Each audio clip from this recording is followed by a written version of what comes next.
বিসমিল্লাহির রহমানির রহিম। Ahsanullah computer training centre পক্ষ থেকে সবাইকে সালাম ও শুভেচ্ছা।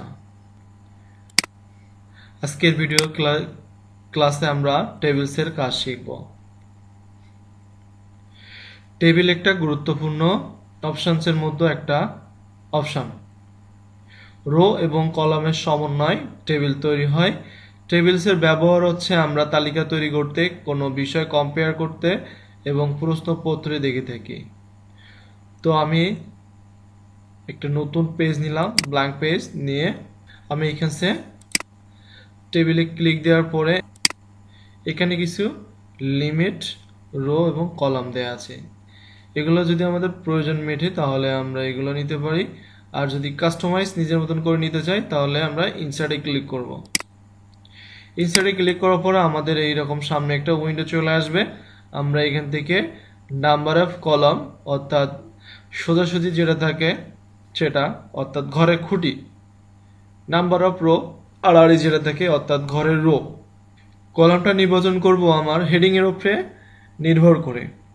আমি আজকে একটা বিদ্যুৎ বিল টেবিলসের মাধ্যমে তৈরি করব। তাহলে আমার প্রথমে আছে সিরিয়াল নম্বর, মিটার নম্বর, নেম, ইউনিট, অ্যামাউন্ট, পাঁচটা। সো 5 অলরেডি দেয়াই আছে।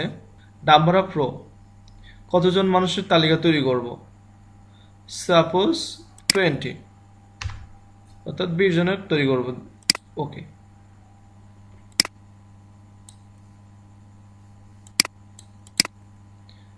দেন মিটার নাম্বার,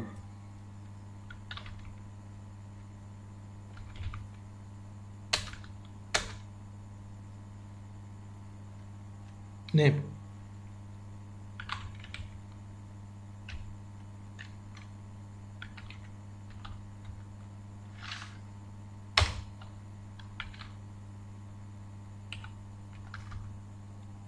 অ্যামাউন্ট। আমরা একটা জিনিস খেয়াল করছি যে ইংলিশ লেখার ক্ষেত্রে ফন্টের কোনো পরিবর্তন হয় নাই। যদি সেম জিনিস আমি বাংলায় লিখতে চাই তাহলে আমার কি সমস্যা ফেস করতে হতে পারে। বাংলা লিখলে এইখানে যদি হচ্ছে আমি বাংলা করি, এই ঘরতে ইংলিশ হয়ে যাবে। সো যে রেঞ্জ বরাবর হচ্ছে আমরা বাংলা লিখবো সেই রেঞ্জ বরাবর লেফট বাটন চেপে ধরে ব্লক করে নেব যতটুকু রেঞ্জ বরাবর আমি বাংলা লিখতে চাই। তো সাপোজ আমি একটা ঘরে লিখলাম, তাহলে একটা রো সমান আমি ব্লক করে নিয়ে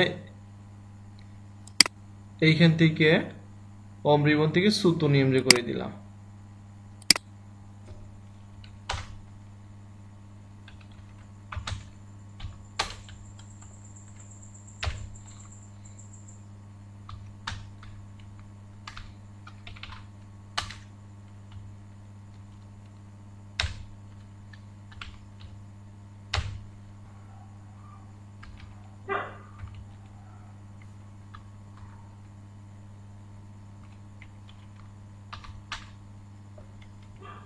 এইভাবে হচ্ছে আমরা বাংলা লিখতে পারবো।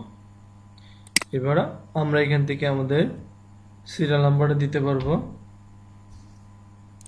মিটার নাম্বার,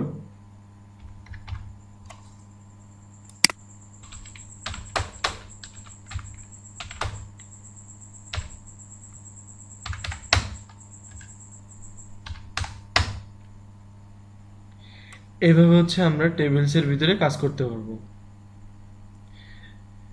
এবার আমরা ডিজাইন এবং হচ্ছে লেআউটসের কাজ দেখব। আমি যদি চাই যে অ্যামাউন্টের পরে একটা ঘর বাড়াইতে, তাহলে আমরা লেআউটে চলে আসব। আসার পরে এইখানে হচ্ছে above, below, left right, row এবং কলাম এই চারটার থেকে বাড়বে। এইখান থেকে হচ্ছে আমরা রো কলম বাড়াইতে পারবো। সো আমি একটা কলম বাড়ানোর জন্য তাহলে আমি রাইট সাইডে কলম বাড়াতে যাচ্ছি অর্থাৎ অ্যামাউন্টের পরে, তাহলে আমি রাইটতে ক্লিক দিলাম, ইনসার্ট রাইট, তাহলে রাইট সাইডে কলম বাড়ছে। আমি তো এবার কার্সার অ্যামাউন্টসে গড়াই নিয়ে লেফট সাইডে দিই, তাহলে লেফট সাইডে একটা বাড়বে অর্থাৎ ইউনিট আর অ্যামাউন্টসের মাঝখানে। আমি যদি বাংলা লেখার এখানে কার্সারটা রাখার পরে ইনসার্ট বিলোতে ক্লিক দিই তাহলে নিচে একটা রো বাড়বে। আবার আমি যদি বাংলা লেখার ঘরে ক্লিক দিয়ে ইনসার্ট অ্যাবভ দেই তাহলে উপরে একটা ঘর পড়বে। এইভাবে উপরে নিচে বাম সাইডে ডাইন সাইডে আমরা রো এবং কলাম বাড়াইতে পারবো। যদি আমি কমাইতে চাই সেমভাবে কার্সারটা রাখার পরে এখান থেকে ইনসার্ট, এইখান থেকে রো কি কলাম ডিলিট করবো, তো আমি রো ডিলিট করছি, তো রো। যদি কলাম চাই তাহলে কলামে উপরে রেখে ডিলিট কলাম, এইভাবে রো কলাম মুছতে পারবো। আর ইরেজে যদি আমি আসি তাহলে যে কোনো ঘর আমি মুছতে পারবো। অনেক সময় আমরা এরকম ব্যবহার দেখে থাকি এবং ড্র টেবিলের মাধ্যমে আমরা ওইটা পুনরায় আবার অন্যভাবে এডিট করতে পারবো। এটা হচ্ছে ড্র টেবিলের কাজ, ইরেজের কাজ মুছে ফেলা, ড্র টেবিলের কাজ আঁকা। এই কাজগুলো করলে আমরা সুন্দরভাবে একটা টেবিলসের ব্যবহার করতে পারবো। সাপোজ আমি মনে করতেছি আমার এই পর্যন্ত হচ্ছে ব্যবহার হবে, এইখান থেকে নিজের টেবিলগুলা আর এর সাথে ব্যবহার হবে না, অন্য কাজে ব্যবহার হবে, তাহলে আমি এখান থেকে স্প্লিট করে নিতে পারি। এইখান থেকে টেবিলগুলো আমি দুইটা ভাগে ভাগ করতে যাচ্ছি।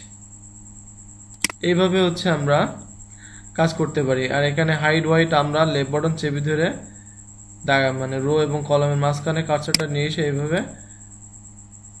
আমরা রো কলাম হাইড হোয়াইট ঠিক করে দিতে পারি। সো আমাদের এগুলো জানার দরকার নাই।